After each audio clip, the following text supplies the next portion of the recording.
Hi there! Looking to import web content directly into Google Sheets? Today, I'll guide you through a simple method to scrape web page content or extract specific elements using a custom GETURL function.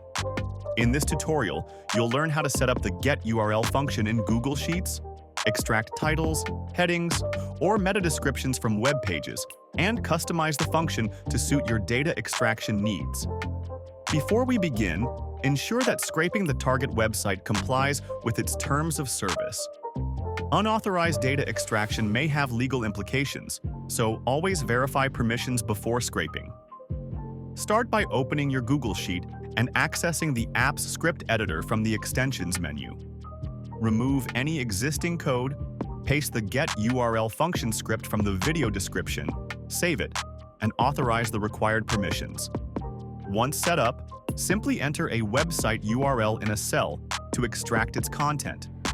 You can retrieve elements like page titles, main headings, or meta descriptions depending on your needs.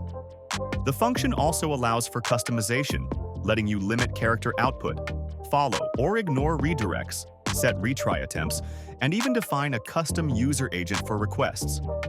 For best results, always respect website policies, test the function on a single URL before applying it to a large dataset, and adjust the script settings for optimal performance. By following these steps, you can extract web page content into Google Sheets effortlessly. If you found this tutorial helpful, like, subscribe, and share it with others. Now you're ready to enrich your spreadsheets with web data seamlessly.